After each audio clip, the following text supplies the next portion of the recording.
मित्रहो, चला आज थोडंसं महाभारतात फिरून येऊया. महर्षी व्यासांनी लिहिलेलं हे अजरामर महाकाव्य यावश्चंद्र दिवाकराव आपल्यासाठी वंदनीय आणि पूजनीय राहील हे निःसंशय आहे. या महाकाव्यातली काही पात्र आपल्या आगळ्या वेगळ्या स्वभाव वैशिष्ट्यांमुळं अजरामर झालेली आहेत. मित्रहो, आजही आपल्या अवतीभोवती अशी स्वभाव वैशिष्ट्ये असलेली माणसं वावरताना पाहिली की त्यांचे हे चिरंजीवित्व आपल्या लक्षात येतं. चला तर मग काही पात्रांच्या स्वभाव वैशिष्ट्यांचा धांडोळा घेऊया. भरजरी ग पितांबर या लेखातून. लेखक वसंत गणपतराव जाधव. अभिवाचक मी दत्ता सरदेशमुख. भरजरी ग पितांबर. भरजरी गो पितांबर दिला फाडून, द्रौपदीचे बंधू शोभे नारायण. चिन्नी बांधते द्रौपदी हरिच्या पोटाला, चिन्नी बांधते द्रौपदी हरिच्या पोटाला. मित्र, चिंधी बांधिते द्रौपदी हरीच्या बोटाला. हरीच्या म्हणजे श्रीकृष्णाच्या बोटाला द्रौपदी चिंधी बांधते आहे हे आपल्या लक्षात आलंच असेल. काय झालं होतं श्रीकृष्णाच्या बोटाला? हा प्रश्न आपल्याला कधी पडला आहे? मित्र हो, खरं तर शरीरावर एखादी जखम झाली आणि रक्तस्राव व्हायला लागला की प्राथमिक उपचार म्हणून चिंधी बांधली जाते किंवा मलमपट्टी करावी लागते हे आपल्याला ठाऊक आहे. पण जखम का झाली हे जाणून घेणं हे आवश्यक ठरतं. अचूक निदान झालं की मग अचूक उपचार करणं हे सहज शक्य होतं. श्रीकृष्णाच्या बोटाला कशामुळं जखम झाली होती हे जाणून घेणं म्हणूनच आवश्यक ठरतं.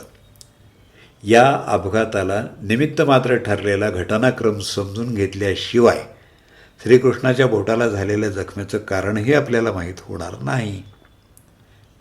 मित्र हो, महाभारतातलं शिशुपाल हे पात्र आपणा सर्वांना ठाऊक असेल. कोण होता हा शिशुपाल? शिशुपाल हा चेदी नरेश दमघोष आणि श्रुतश्रवा यांचा मुलगा होता. श्रुतश्रवा या वासुदेवांच्या सख्या भगिनी होत्या, म्हणजे श्रीकृष्णाच्या आत्या होत्या.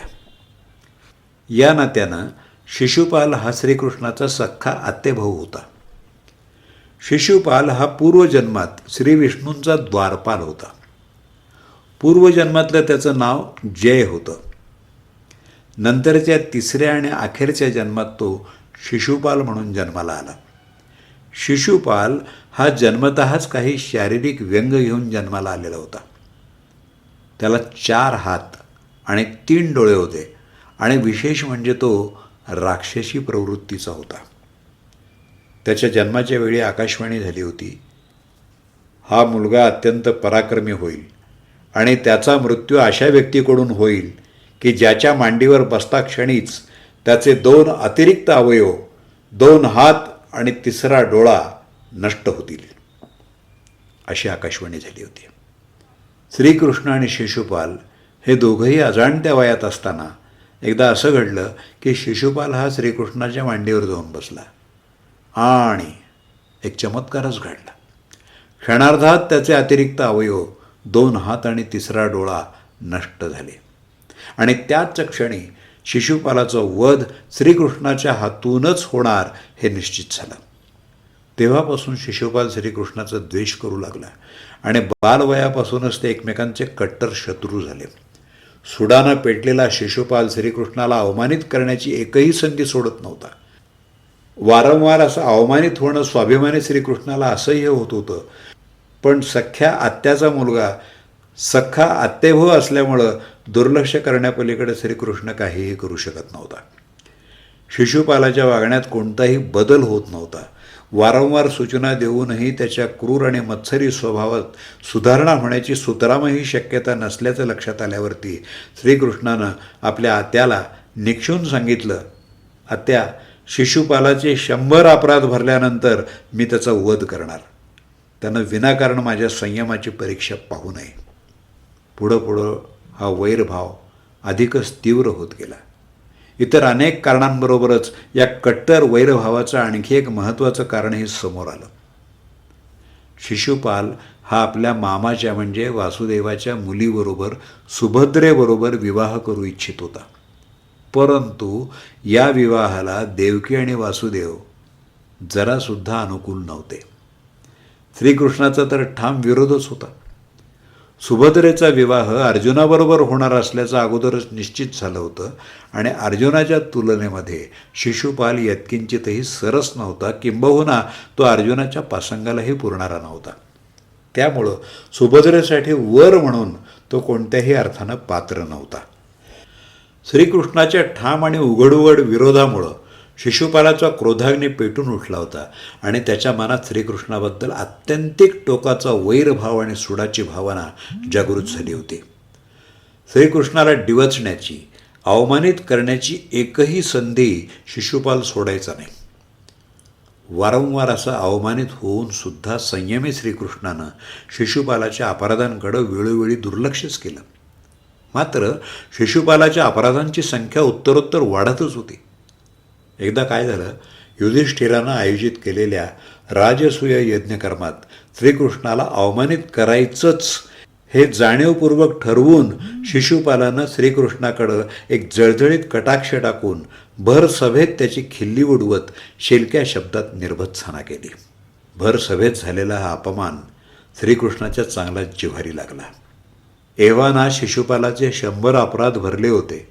त्यामुळं आत्याला दिलेल्या वचनातून श्रीकृष्णाची अनायासे सुटका झाली होती. आपल्या संयमाची अधिक परीक्षा न पाहता श्रीकृष्णानं आपलं सुदर्शन चक्र शिशुपालाच्या दिशेनं सोडलं आणि क्षणार्धात शिशुपालाचं मस्तक धडावेगळं झालं. शिशुपालाचा तत्क्षणी अंत झाला. शिशुपालाच्या जन्माच्या वेळी झालेली आकाशवाणी अशा रीतीनं खरी ठरली. तर मित्रांनो, शिशुपालाचं शरसंधान केल्यावर सुदर्शन चक्र श्रीकृष्णाकडं परत येत असताना श्रीकृष्णाच्या बोटाला छोटीशी जखम करून गेला. जखम ही इतकी खोल की रक्ताची धार थांबेच ना. शेवटी सुदर्शन चक्राचा वार येतो. साक्षात प्रभूंवर झाला म्हणून काय झालं, त्याची तीव्रता कमी थोडीच होणार आहे. राजवैद्य आणि त्यांच्या सहकाऱ्यांनी खूप धावपळ केली, लेप उगाळले, काडे पाजले, पण तरी देखील काहीही उपयोग होईना. शेवटी नारद मुनी तिथं आले. म्हणाले, प्रभू, ही कुठली लीला तुमची?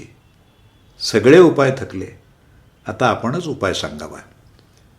श्रीकृष्ण म्हणाला, अरे नारदा, दिला कसली त्यात? एक साधी जखम तर आहे, होईल बरी आपोआप. त्याचं एवढं काही घेऊन बसलात तू? नारद म्हणाले, प्रभू, जो विश्वाचं कल्याण व्हावं म्हणून अहोरात्र झटतो आहे, त्याच्या जखमेतून रक्ताची संततधार वाहते आहे. त्या प्रभूला वेदना होत आहेत आणि आम्ही काहीच करायचं नाही म्हणता. हे कसं शक्य होईल? कृपया उपाय सांगावा. केवळ आपणच यावर उपाय जाणता आणि यामागं आपली काहीतरी लीला असावी हे मी जाणू नये. नारद मुनी ऐकतच नव्हते. तेव्हा शेवटी श्रीकृष्ण म्हणाला, ठीक आहे नारदा, ऐक तर उपाय. सुभद्रेच्या घरी जा आणि तिला म्हणावं तुळशीचा लेप दे आणि तो लेप बोटाला बांधायला एक चिंदी दे. तिथं जर काम झालं नाही तर मग द्रौपदीकडे जा. नारद मुनी सुभद्रेकडे गेले, लेप आणि चिंदी मागितली. सुभद्रेनं दासींना आज्ञा केली, तुळशीचा रस काढा. तुळशीच्या रसाचा लेप तयार झाला. त्याला रत्नजडीत सोन्याच्या भांड्यात ठेवण्यात आलं आणि ते भांडं नारद मुनींकडं सुपूर्त करण्यात आलं. नारद मुनी म्हणाले, सुभद्रे, अगं लेप तर छान दिलास, पण चिंधी कुठं आहे?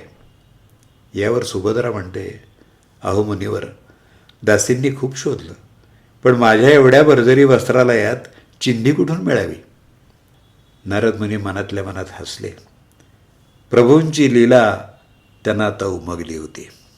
सुभद्रा कृष्णाच्या पाठची बहीण, विचाराया गेले नारद म्हणून.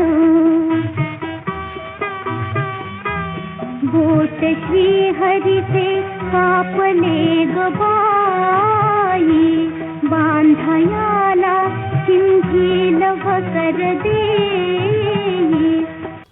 सुभद्रा कृष्णाच्या पाठची बहीण, विचाराया गेले नारद म्हणून, बोट श्रीहरीचे कापले ग बाई, बांधायला चिंदी लवकर देई.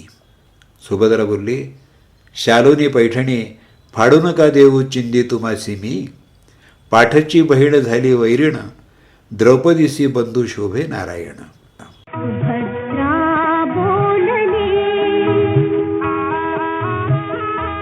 सुभद्रा बोलली, शालूनी पैठणी फाडू नका देऊ चिंधी तुम्हासी मी, पाठची बहीण झाली वैरीण, द्रौपदीचे बंधू शोभे नारायण.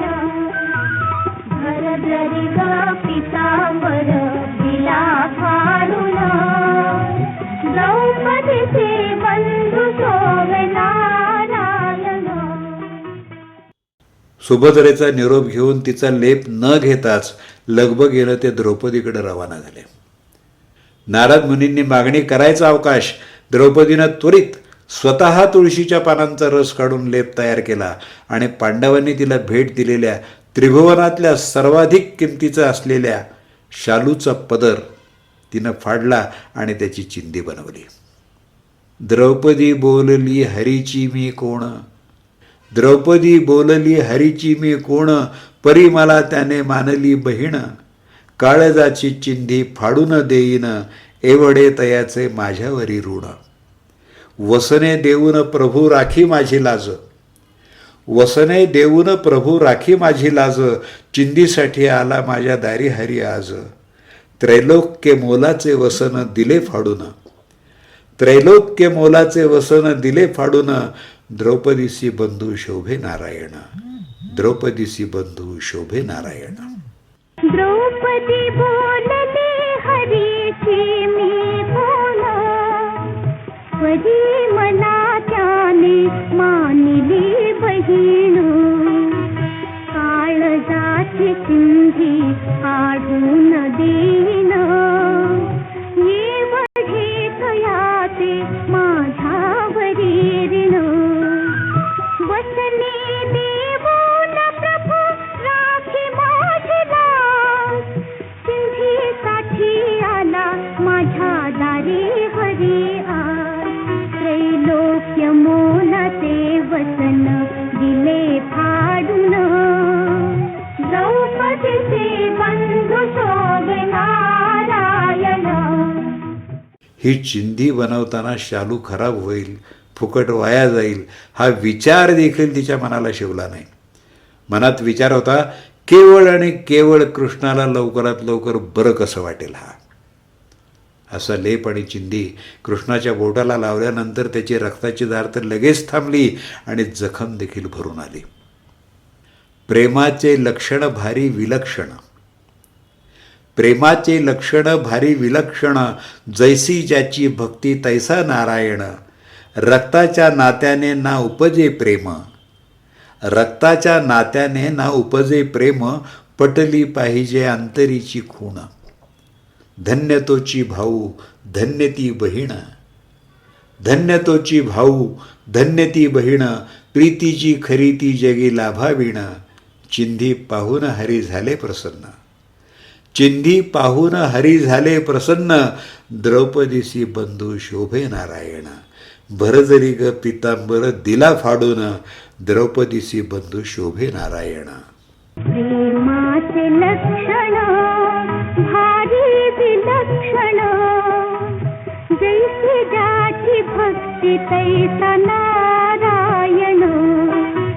रक्ताच्या नात्याने उपजेला प्रेम, पटली पाहिजे अंतरीची खूण. धन्य तोची भाऊ धन्य ती बहीण, प्रीती खरी ती जगीला भाविण. चिंधी पाहून हरी झाले प्रसन्न, द्रौपदीचे बंधू शोभे नारायण. या चिंधीचं मोल मी एक दिवस नक्की चुकवीन, असं कृष्ण म्हणाला. द्रौपदीचं वस्त्रहरण होताना श्रीकृष्ण त्याच करंगळीतून द्रौपदीला वस्त्र पुरवत राहिला. मित्रहो, रक्ताच्या नात्यापेक्षाही कधीकधी मानलेली नाती अधिक जवळची ठरतात. जेव्हा नात्यात व्यवहार डोकावत नाही, फायदा तोटा याचं गणित आड येत नाही, बेधडक जे काय करायचे ते केलं जातं, तीच नाती खरी असतात. बाकीचे फक्त व्यवहार. अशा नात्यांनी शरीराच्या जखमा भरल्या जातातच, पण मनावर झालेले असंख्य वारसुद्धा या नात्याच्या एका फुंकरीमुळं बरे होतात.